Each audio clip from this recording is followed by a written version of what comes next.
InObscuria.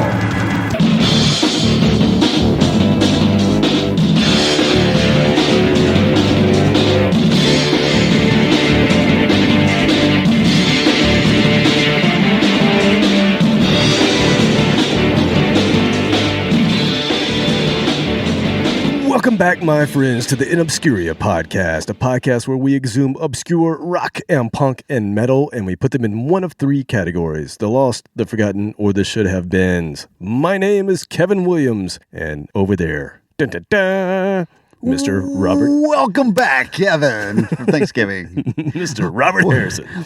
We dig up 2 or 3 things from my past and embarrass the hell out of me. That sounds like a really good idea. It's not hard to do.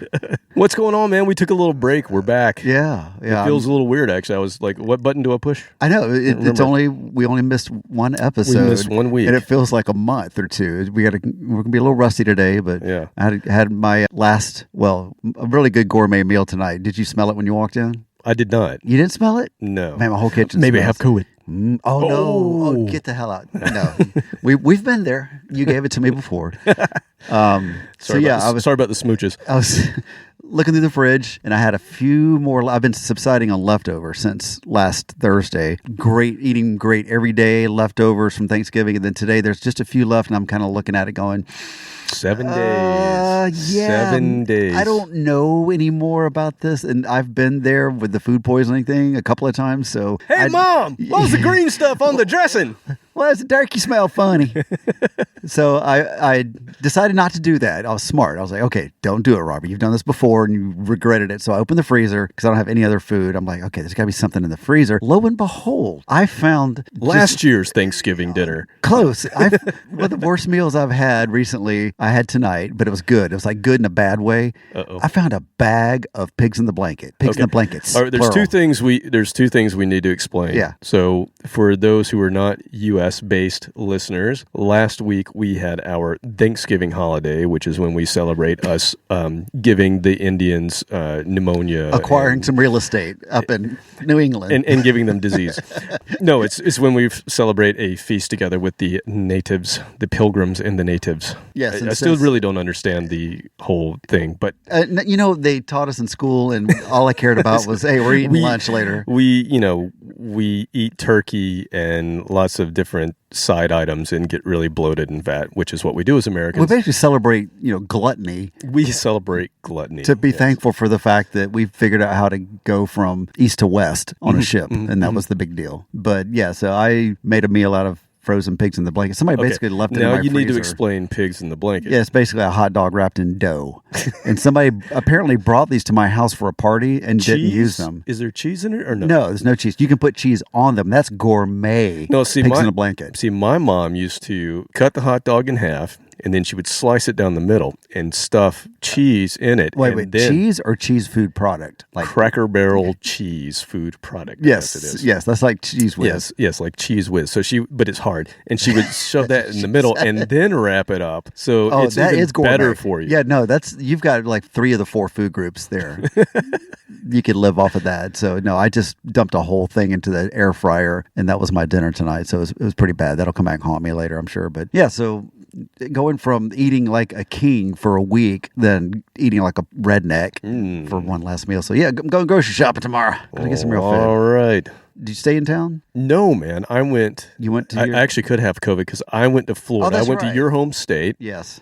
And I took my 9 and 10-year-old daughters to Walt Disney World in Orlando, Florida, and also Universal Studios in Orlando, Florida. Bless your heart, man. We actually had a blast. We were like, let's just seize the moment, the age that they are, and go do what we know they would enjoy. Oh, it's the perfect age because they're going to remember that. Yeah, 2 years from now, they will not care. They will not want to go. They will not want to be around us. So we're just trying to soak it up while we can, while they still like us. How was their stamina? Did they make it through the whole day, or when they're really young, they can't make it the whole day? Yeah, we actually took them. They've been twice.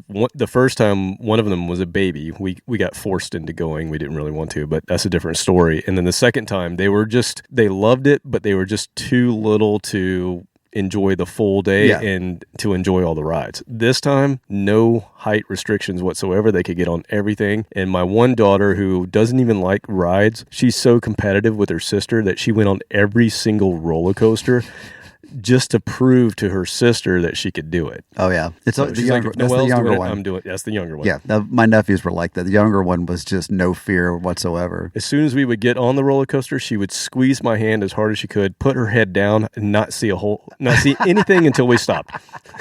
But she did. Okay, that's the start, though. She gets bonus points for hanging in there like that. Space Mountain? We did do Space Mountain, and we did it the right way. So the last time I took them to Space Mountain, we had bought one of those fast passes, which they've renamed all of that, and Disney's completely redone everything. And so now it's like really hard to figure out how to do it. But anyway, that's another story as well. But last time we did it, I bought a fast pass, and you only got like 3 for the day. One of ours was Space Mountain. And right next to Space Mountain is this little food place, and we were hungry. So I was like, let's go over there and eat. And we were eating and laughing and having fun. And then my wife happened to look at her watch. She goes, oh, man, we missed our window.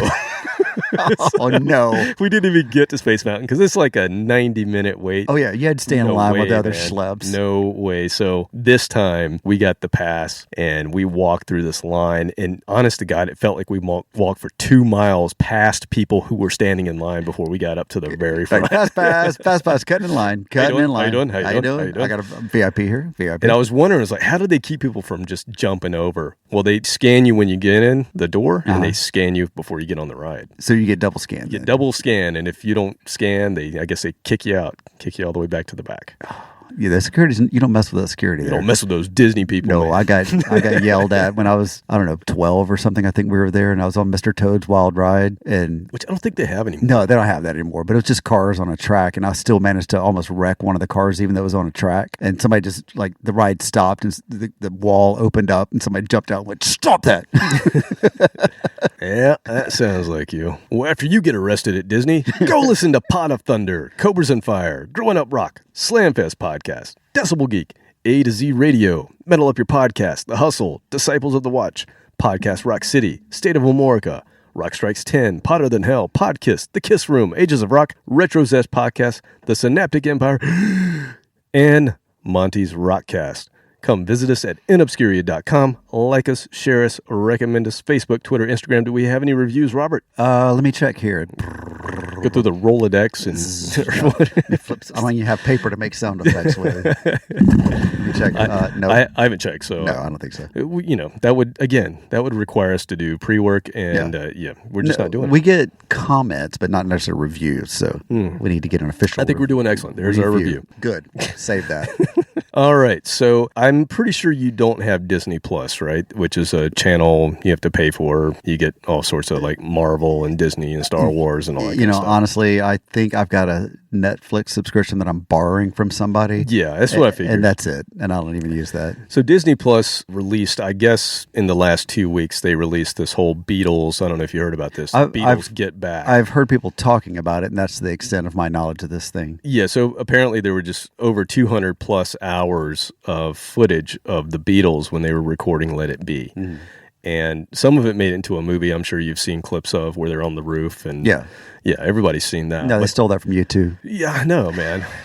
No originality totally with the Beatles. That. No originality. No. They ripped off the Monkees with their whole sound. Monkees, yeah. And then they steal things from U2. I mean, I don't know why people worship this band. It's total crock. It's just so anyway, Pete Jackson, right? Is that his name? Yeah. Who's the 8th Beatle? Yeah, he's the guy that did Lord of the Rings. Oh, Peter Jackson. Peter Jackson. Yeah, yes. Peter Jackson. Sir Peter Jackson. Yes.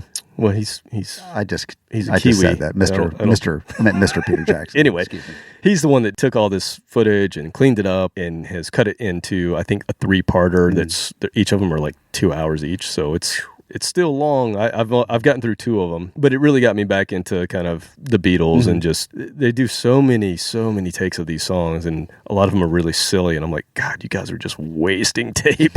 I mean, back crazy. When tape was a very cheap commodity. Money was not an issue for the Beatles. Not at that time. But anyway, I had watched so much of this stuff over the past weekend that I had dreams of songs, like Beatles songs literally in my head, in my dreams, which I've never been a huge Beatles fan. Now, I will say I own most of their output of probably the last, 2 or 3 years. So I've got, like 5 or 6 albums that are really good. Those are great albums. They can't knock them. But, I've always been a Stones and a Who guy. But man, when their songs get stuck in your head, they get stuck in your head. And I got woken up again. It's that great time to get woken up around 3 or 4 in the morning. And, I just recall what was in my head. And somehow I was able to put this on for you to hear what I heard in my head, what awoke me. Check it out.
Oh my God, is it that time of year again? Yes, you found one of my favorite supergroups, beat Floyd. It's that time of year again. Happy birthday. Thank you. Mr. Harrison. Yes, it's gone by fast. It's time for our annual Robert Harrison birthday mashup. It's my birthday. So, I got one for you. So, happy birthday. This is episode 104. This is your life or death. Oh, jeez. What do you know that I don't know? Okay, Go ahead, just tell me. Here's what we're going to do. We're going to celebrate 4 bands that I know you love. These are 4 of your favorite bands. All right. They've provided the soundtrack to your life. But I'm going to give you a twist because... You were kidding about embarrassing the hell out of me. Yes. This is InObscuria. So we're going to celebrate these bands that you love through recorded interpretations by other artists or bands. So these are covers of songs from bands that you love. Nice. So you're either going to love them or hate them. Oh. Okay. So I'll be honest. Let's just get into the first one. I'm not going to tell you who it is. We're just going to go into it, and then we'll talk when we get back. Okay.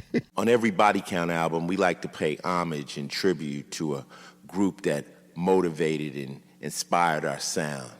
On this album, we're sending a shout out to Lemmy. Rest in peace from Motorhead.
For fools, but that's the way I like it, baby. I don't wanna live forever.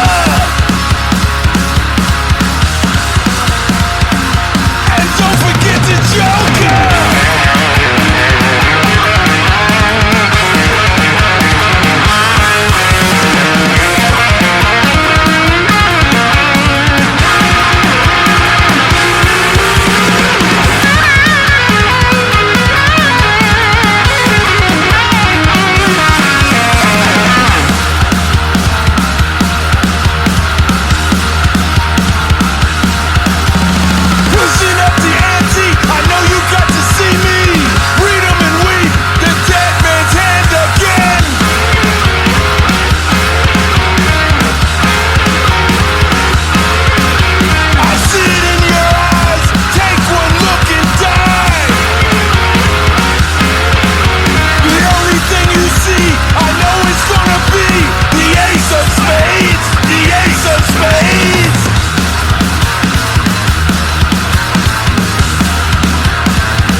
There was a time when you and I were in a band that I briefly considered covering that song, and I decided, no, that's not a good idea because I could not do it justice. It would have been fun, but it would not have been a respectful version. That is how you cover Lemmy. You've got to be a badass, and Sir Ice-T is the quintessential badass to be able to cover that. You've got the clout, you've got the balls to cover that song. Do it right, do it like that. Or you can transform a cover song and make it your own. Johnny Cash doing 9 Inch Nails. I mean, he made that song his own. And I think Trent Reznor even said it belongs to Johnny Cash now after that. But if you're going to do it, similar to the original one, you better be really good at it or just be a raging badass and do it like that. So that I love that version. I think we featured Body Count doing their now I can't remember. It was the Hendrix tribute album. Yes. And I can't remember which song they did now. I can't either. Not Bold as Love. Anyway, it doesn't matter. But yeah, so they do a damn good version. Yeah, they do a good job. That's a band that I never, ever thought they would last past the 90s just due to Ice-T's, just his persona. He's busy. His hip-hop, his TV. Yeah. They've been around for 31 years. They're still going. It's him and Ernie C. That came out last year during COVID. No shit. Yeah, that was off of their last album called Carnivore. They have 7 albums. So I had the first album. That's the only one I own. I thought I'd heard that before, but I guess not. I had the original cassette of their first album with Cop Killer on it. And then there was a whole to-do about that. And I thought that might kind of kill them off. I thought that might do them in. But no, they've been around for 31 years. Yeah, that came out last year. And they have another album due very soon. So probably in January, February. Awesome. Still going. Maybe a tour. Now, 3 of the band's original 7 members are deceased. Oops. So D-Rock died from lymphoma, Beatmaster V from leukemia, and Moose Man died in a drive-by shooting. Okay, well, that's how I would have expected it. That's what you would expect it for all of them. Yeah. But yeah. And I remember that my band, Minor Earth, I remember this very well. We were playing this new club in Clemson when I was in college, and the police actually came and were shutting down us because they didn't like the crowd and they didn't like the volume. And we were in a club. Yeah. And they were shutting it down. So we went into our own version of Cop Killer as our final song. That didn't go over so well. that's my Body Count story. The fact y'all just happened to know that song, like, oh yeah, I won. Well, I said we did our version of it, so who knows how perfect it was, but we got the chorus right. Yeah. So what happened? Did they get on stage or did they just point at you? They ripped out all the power. Oh, nice. Yeah, that's if you're going to get shut down. They cleared the board basically. Yeah, and we got some points. These are like good old boys, South Carolina. Point at you, South Carolina. Oh, we got the point. I'm coming after you. I'm gonna climb into that stage, put my boot up your ass, boy. So yeah, now that you're 21, have a drink. Happy birthday to you. Cheers. Clink. So that first song sounds like that was a success. So that was that's a good way to start it. That'll wake up the dead. I love that song. Okay. If you're tired, you need a little motivation to get going, just play that song really loud. Go!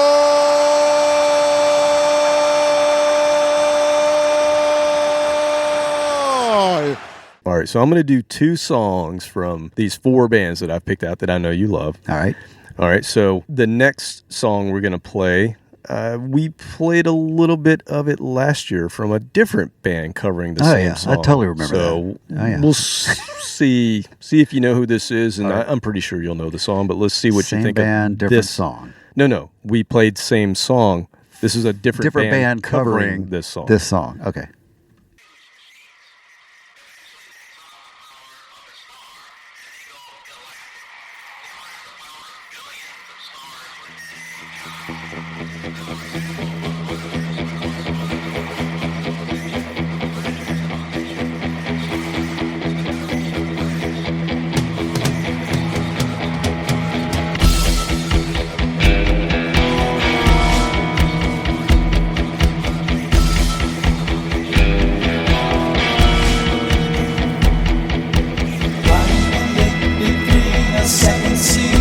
Fight between the blue you once knew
have no idea who that is, but that was one of my favorite Syd Barrett era Floyd songs. Fearless is my favorite, but I have no clue who that was. They were damn good, whoever it was. So this came off an album called Like Black Holes in the Sky, the tribute to Syd Barrett, and it's mostly stoner metal bands. That, however, was a band that I would not consider stoner metal, but they're called Dredge. I think you might have heard of them before, but they're a band that I saw play with Ours.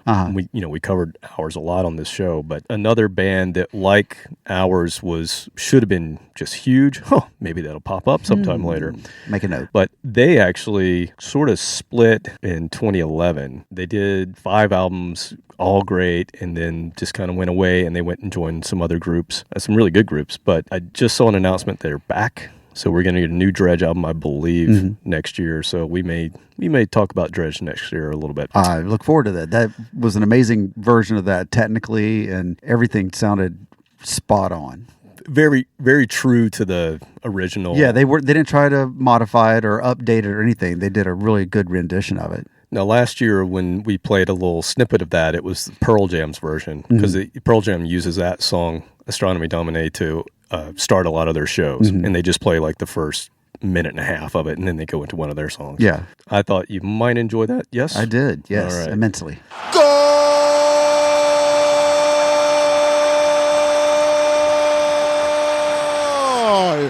All right, so the next song I'm going to give you is, well, we're just going to go glam metal. I'm just going to tell you. We're going to let a glam metal band do a version of this song from this band that you really like. Let me go get my boots. Keep that in mind. This is a 80s glam metal band doing this song.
So Creeping Death may not be my absolute favorite Metallica song. That goes Fade to Black, but it's in the top 5. Same album. Yeah, maybe top 3. It's hard to say. They move around, but if I had to play a song for somebody that's never heard a Metallica song, I think Creeping Death very quickly shows how badass they are. Because unlike the other 2 songs, it takes a while to build. Right. And I would probably lose them before it got really heavy. But this just comes right out of the gate, punching you in the face, kicking you in the nuts. And, it's just a badass song. And I think, it just, like I said, it shows how heavy they can get and how talented they are. But then I hear it with synthesizers, and it's weird. And so this came out weird. This came out in 1991. If you remember, Metallica did the Symphony of Metallica S&M. They did that in the late 90s. Oh, yeah, I was going to say this way before that. And so some of what those keyboards are playing actually it sounds a lot like what Metallica did with the strings on S&M. True. Now that I was expecting an orchestra on the S&M, but this with synth, 80s synth, and some of the 90s, but I mean 90s with 80s feel, 80s feel to that in 91. That was weird, but I did not hate. There was like only one right before the chorus, that really cheesy symphonic hit. I didn't like that part, but in the beginning when it was just kind of subtle in the background, I didn't hate it.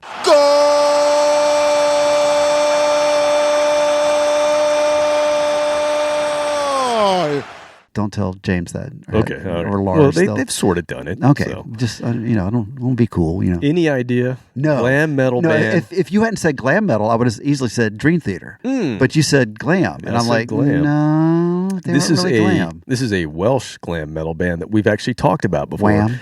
It's not Wham. Welsh glam? Welsh glam. Oh. Yes. Formed in the 80s. We've played on the show a few times, actually. This is a band called Tiger Tails. And in 1991, they were trying to change a little bit of who they were. They were trying to change with the times. And that's when Metallica was just killing it. And they put out a B-sides collection in 1991, and they had both a Metallica cover and a Megadeth cover on it, along with some of their own songs. Well, just 2 bands that absolutely hated each other at that time. Yeah. They were attempting to go into a heavier direction, and so they put those on there. And they also started recording at that same time their next album, so it would have been their 3rd album. And it got delayed because the record company dropped them, and it got shelved. And it later came out. It was supposed to be like their badass kind of them turning more alternative and just being cool. And it later came out. It's called Wazbones. And it is a really good album, but the guitarist ended up quitting, and they had a different guitarist on it, which he kind of is. He was the band. He kind of was the band, Jay Pepper and Pepsi Tate. I don't know if you remember we talked about Jay Pepper and Pepsi Tate. Pepsi. Tiger Tails, man. Great glam band. I love that band. So I just thought that was an interesting version. I was not sure if you were going to dig that or not. So no, I dug it. That's some badass skill to be able to cover that, and they did. Yeah, weird guitar lead in the middle. Yeah, it was more like the last half of it. He did perfect note to note. Yeah, Kirk. Captain. Yeah. But before that, I'm not really sure what he was doing.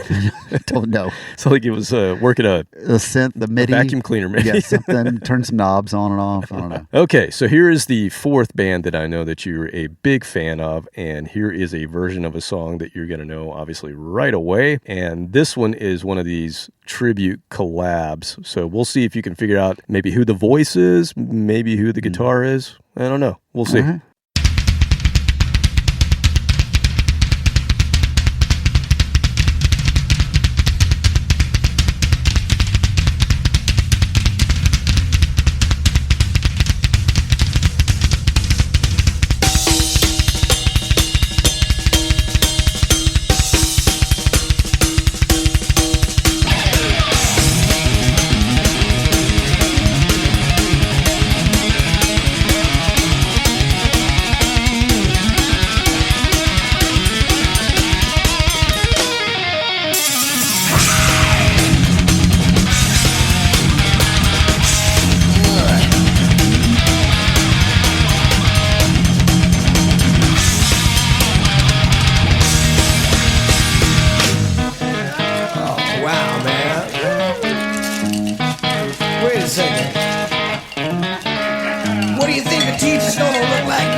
Clock is slow.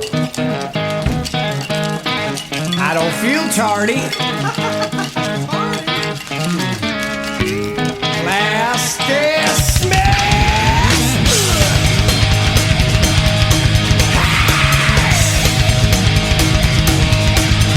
I got it bad, got it bad, got it bad.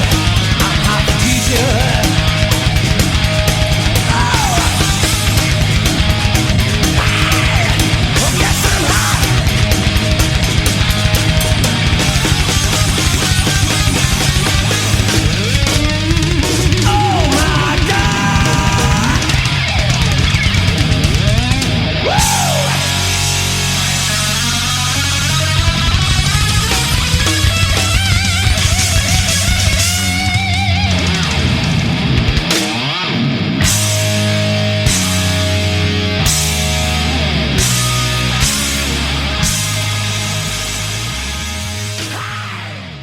Yeah, bring back some memories.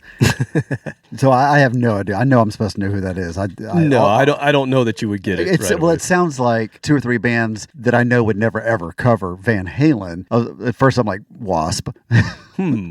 Okay. Like a little Blackie Lawless going on the vocals, but that guitar player was spot on. I mean, it's, once again, we say this, it's hard to cover somebody like Eddie Van Halen without sounding like a dork. Or sound like you're just kind of half-assing it, because trying to keep up with his fingers is really hard. But whoever that was did a damn good job of that. That was really close to the original feel, but didn't try to, match him exactly note for note, but it was really close. But that was the song that I remember I learned what a double kick bass was. 1984, obviously, in between English and algebra class. Go to the locker. My friend's locker was like 2 lockers down. He opens it up. He's got a Walkman, but instead of headphones, he's got speakers. Oh, I remember those. You plug them in. Yeah, plug them in. He's like, you got to hear this. It's from Van Halen. And I'd heard of Van Halen, and I was just, kind of becoming aware of music at that time. So he played drums in the marching band, and he was like, okay. I'm like, how does he do that? And he's like, he's got 2 drums. I was like, he's 2 kick drums. One for each foot. I'm like, that's so cool. I've never heard of such a thing. It's amazing. We're living in the space future. They have 2 drum pedals. It's not like Ginger Baker did that in the 60s, but it's amazing. Yeah, I didn't know that. I didn't know who Ginger Baker was. So as far as guitar on this particular song, this is today's Kiss Connection with the K. Uppercase. Yeah, that was Bruce Kulick on Really? guitar. Yeah, so the reason they hired Bruce in the 80s was because he could play Eddie Van Halen. Anything. Yep, and he does it very well there. That was recorded in, I believe, the late 90s, and at the time he was in a band called Union, and his singer in that band was a guy named John Corabi, who was ex-Motley Crue. Bruce was ex-Kiss. They got together. They did Union. And this was not Union, but this still the same too. The same pair. See, that was the other thing. I was like, that sounds like Vince Neil in a way. I knew it wasn't, but it's like, it kind of has that Vince Neil vibe to it. And that's so funny because they hired him because he kind of fit in that little he could do it, yeah. genre. He had his own thing. He had a band called The Scream who never quite got the recognition they needed, but they were, they kicked ass. They were great. Now the drums, Alex Van Halen is so underrated in my opinion. Some people recognize him, but you don't hear him on the same level as like Neil Peart. No. And he is. Like the stuff that guy played in these kind of pop-based rock songs. You had his brother who was just out of this world, but he still played these within the confines of a pop song. And then you had Alex who, same thing. His drumming was out of this world, like some of the hardest stuff to mimic. And I don't know that was a perfect rendition of it, but you had a guy who can really swing, and that was Greg Bissonette, who played with David Lee Roth. He played with Joe Satriani. He was at Rockin' Pod this year, and just, great dude. It takes a drummer like that to cover Alex Van Halen correctly. And then on bass, I don't know if you could hear, but it sounded a little drippy. That's because it was Tony Franklin, who was in the Firm. He plays fretless bass. That's kind of his thing. He was in Blue Murder. I was totally zoned in on the guitar playing, much like a guitar player would. You don't listen to the bass in Van Halen. Let's just be honest. No, Michael Anthony, he's there for the vocals, the backup vocals, which once we've talked about that before, how underrated he was as part of the band, because it would not be the same without all of his harmonies. Absolutely not. And when they did the tour that we saw without him, it was very noticeable. And I'm pretty sure they had tracks. Yeah. Wolfie was not singing those Maybe. I mean, he sings, but I don't know. I don't think he was hitting those notes. But anyway, whether he did or not, it was a good show. But yeah, without him, it was not quite the same. All right, so is that a thumbs up? Thumbs down? No. Thumbs up. Two thumbs up for that. Like I said, very respectable rendition. Once again, it's not like some high school cover band, trying to pull that off. They actually did a really good job. That's very, very respectful tribute to that song.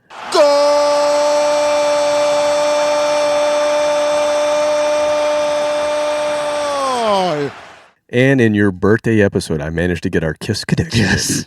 Mad respect to you, sir. Hats off for that. Had to try hard on that one. That's all right. It's always welcome. All right, so let's see. We heard a glam band playing a thrash song earlier. Now we're going to hear a thrash band playing a heavy rocker. Oh. But it's not the thrash band that you would think. Have a listen. So many clues.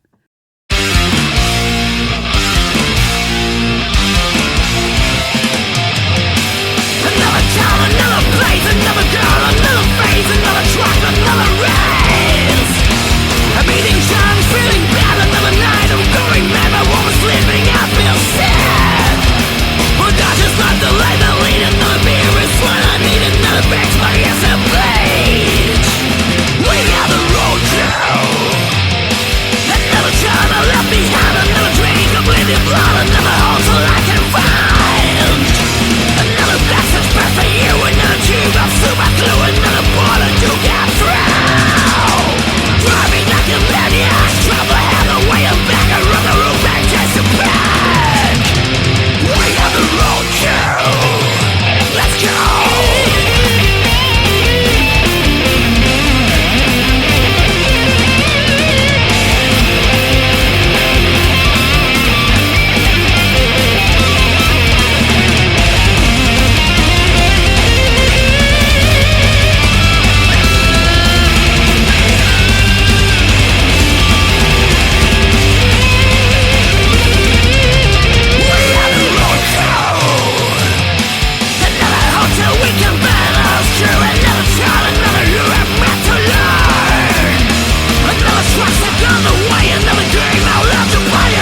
So that's the song that turned me into a Motorhead fan. I know. You remember that story? I remember that. You So made Kevin I put it on made- a CD, right? Yeah, Kevin made compilation CDs for me, and like, here's some songs you might like. This is way before podcast, 25 years ago. Just handing me stuff. This was InObscuria episode 1. Episode 0. .001. And one of these CDs, first of all, Ace of Spades I'd always liked, and I remember Headbangers Ball back in the 80s watching that, and Ace of Spades would come on, and there's always something different about that compared to all the other glam rock that was before it and after it. It's like, how did those guys get a record deal? They're so ugly. Yeah, it's like, what is this from 72? They just look like a throwback. Wearing bell bottoms And shit. I'm like, but like, I didn't do much other than, I was like, oh yeah, that's right, I like this song. But when I heard Road Crew, I was like, wait a minute, hang on a second. There's something about the chorus of the song is "We are the Road Crew." Da, da, da, da, da, da, and then right back to the verse again. I was like, oh wow. And 2 leads. 2 leads, not just 1, 2. I'm like, oh, they just do whatever the hell they want to do. They don't follow any formulas. And I started diving in deeper, and every single one I would find was just straight out the gate, just like I said up Metallica song. Just start punching the face, and they wouldn't stop punching. You're like, wait, hang on. No, fuck you. Just you're going to beat your ass the whole song. That's right. That's right. So anyway, Drink some Jack Daniels. This guy's voice, I thought Lemmy's voice was, raw. This guy's got to have a sore throat after that. There's no way he can do that. Any clue which No. thrash band that was? No, that could be about 20 different ones, but All right, I have no clue. You would think that it would be Metallica because Metallica has covered a ton of Yeah, no, it's Motorhead definitely songs. not. Definitely not 'Cause Hetfield Metallica, can't right? scream like that. No, but this band was part of the Big Four, but not the Big Four you're thinking of. The Big Four of German thrash because metal of the Big bands. Four of Minneapolis. Well, there's the Big Four that are America. Megadeth, Anthrax, Metallica, and Slayer. Yeah. That's the Big Four of thrash. Well, actually, Germany has a Big Four as well because there are 4 huge German thrash bands: Creator, Sodom, Tankard, and this one, Destruction. So this was the band Destruction. Okay. And this came out in 2005 when they covered this. So this band has had 14 albums since 1985. There are all of these German thrash metal bands just keep going. They Yeah. it seems like every year they're releasing a new album. Their fans kind of stick with them over there. Oh yeah, man. They're the Big Four of Germany. So Yeah, I love that.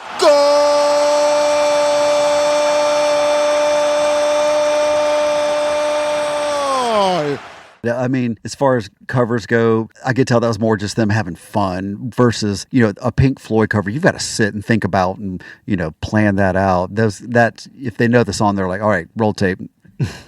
Knock it out. Exactly. Well, speaking of, good transition. Okay, so this song we actually played 2 versions of on your last birthday episode, which was a Pink Floyd episode, right? Palooza. We did a Pink Floyd Palooza. It was very long, and Yes, we went and through a whole bunch of covers. Loved of Pink every minute Floyd, of and it. We had a great time. We were knocking back a few drinks, and we played this song, and then we got like a little bit into it, and you're like, I don't like that. Yeah. There's got to be a better version. This song's too good to play that crappy version.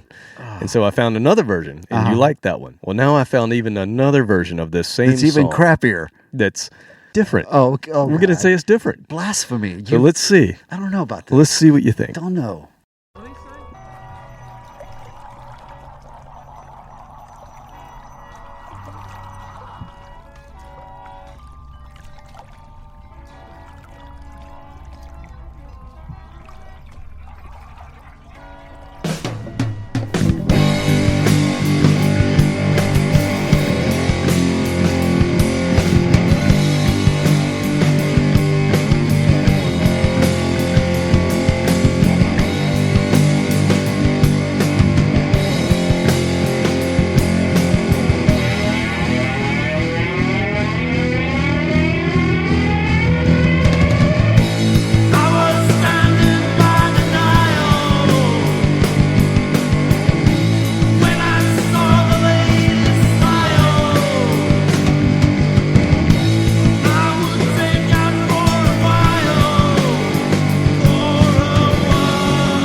You can play that again if you want to.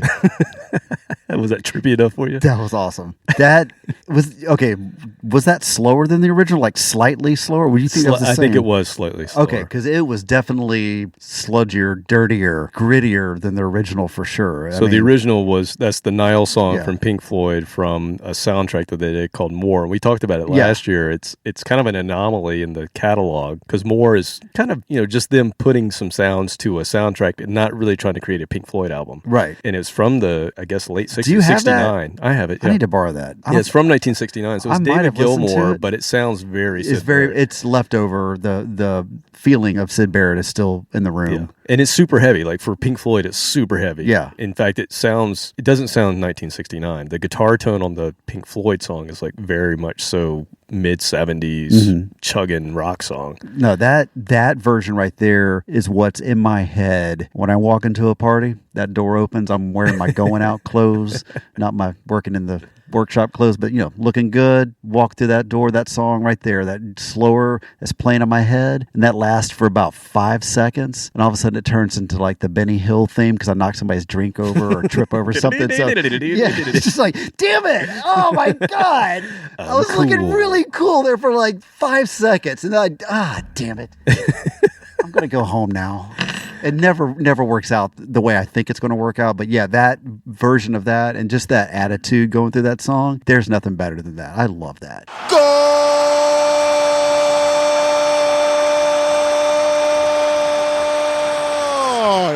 Okay. It's so badass. It's just grudgy badass. This is the first time, other than Pink Floyd, that we've played a band known for playing a genre called space rock.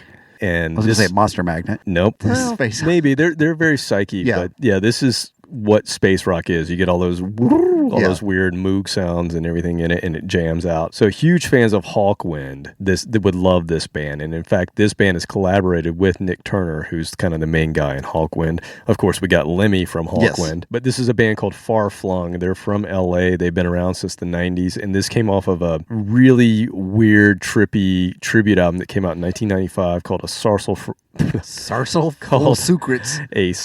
Full of Pink. And it came out in 95, and it's some of the songs are almost unlistenable. Oh no.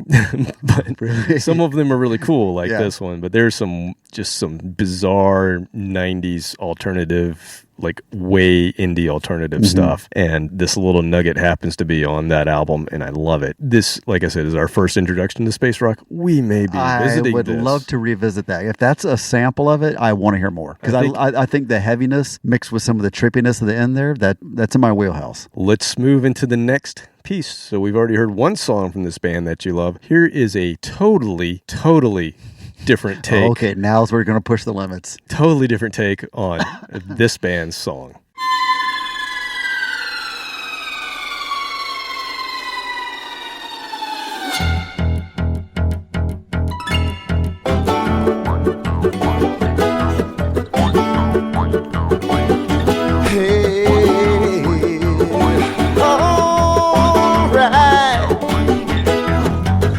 My life like there's no tomorrow, and all I got I had to steal. At least I don't need to beg or borrow. And yeah, I'm living in a place that kills. Ooh yeah, running with the devil. Running with the devil. I'll tell you all about it. I found a simple life, ain't so simple. When I jumped out on that road, I ain't got no love you call real. Ain't got nobody waiting at home. Ooh yeah, running with the devil. I'm gonna tell you one time, yeah, running with the devil. Yes I am.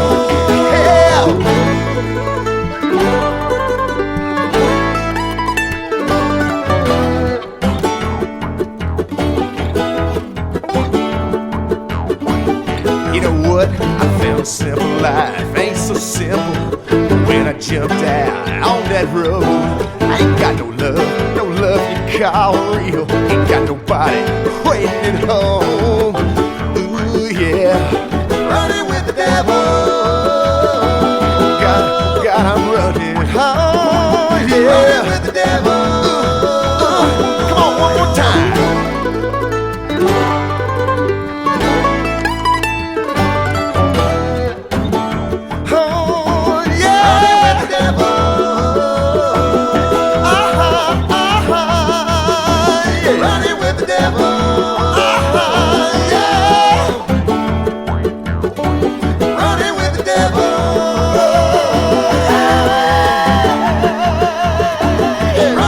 the devil. Oh, yes.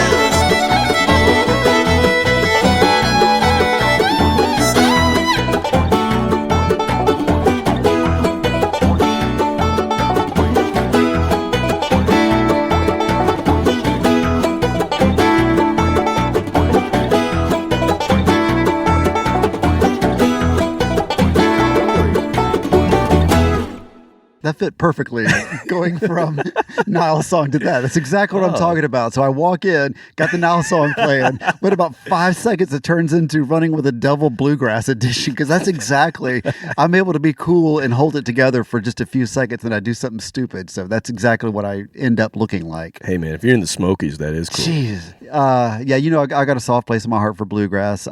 It's not that I love the music necessarily. I love the memories that it harkens back to listening to it growing up with my father. So yeah, and I especially love bluegrass songs that I recognize. As opposed, there's the original bluegrass from the mountains that's kind of harsh to listen to sometimes, but that's the more melodic stuff is my favorite.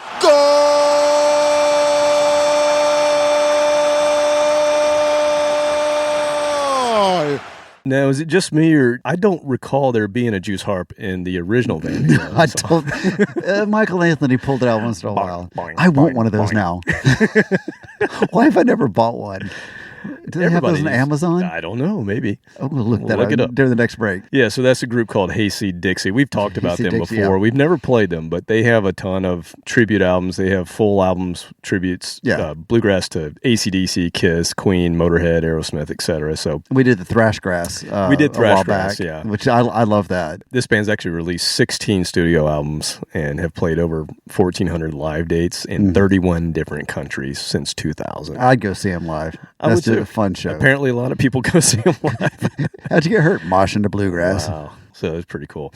All right, I have one more song for you to end our celebration of your birthday. Yeah. Now, this is 21, is that correct? What number is it? I'm 33, 9, Okay. somewhere. 30 or Plus 50 something. I don't know. Yeah, Whatever. For insurance purposes. We don't know. Okay, so this is a twofer. Oh, 2 for Tuesday. This is a twofer, man. Two for Thursday. Not stop long block bra, right? Radio DJ. No intro necessary. Okay. One of your favorite bands covered by one of your favorite Oh bands. no. What? It's a twofer, man. Meta. Enjoy. Meta.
I'm another gig again, we will explode. Those old rooms and motorways, running in your bed. Never stop, never quit, we are motorhead. Adrenaline starts to flow, rushing all around. Acting like a maniac, acting like a maniac. Whiplash, motherfucker.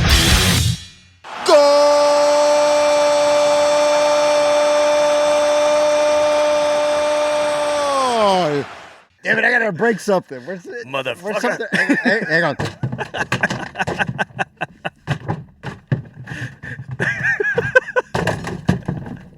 Yeah. All right, studio destroyed. Yes. Birthday party achieved. That was awesome. That's musical dermabrasion. Just peels the skin off your face, exfoliates your face listening to that song. Have you ever heard? Yeah. Okay, you have heard it. Well, Okay. thanks to your iPod. Oh, okay, all right. And they do the best covers of Metallica ever. It's just- a perfect marriage. I'm just gonna say that it's better than the original. Lemmy does it better. Once again, Lemmy don't does it tell better. Lars and Hetfield. They like to sue people, but yeah, I think it's a little better. I mean, that song originally is badass, but having Lemmy sing it, Yeah. there's just another level to that. Well, you know that was them trying to write a Motorhead song when they were kids. Totally. And then to have the man cover it. Yeah, he's like, oh yeah, oh yeah. Hey, hang on a second. God damn it, fucking shit. Give me Jack. Okay, here we go. 1, 2. So you couldn't find any covers of Typo Negative? I could not, actually. I could not. I was just thinking there. I was like, Yeah. who has the balls to cover Typo Negative? That would be a Until we put feat. together a tribute band. Yeah. And Let me work on getting my voice really Yeah, low. we get it really low. Drink a lot of Jack. Do that. But no, that's a great way to end that. And I got to clean up this mess I made now. well, that's what I got for you this week, man. Thank you very Happy much. birthday. Thank you. That's always fun to have that. All right. Well, we got to keep drinking and destroy some more shit. Let's so do it. Let's do it. Later. See ya.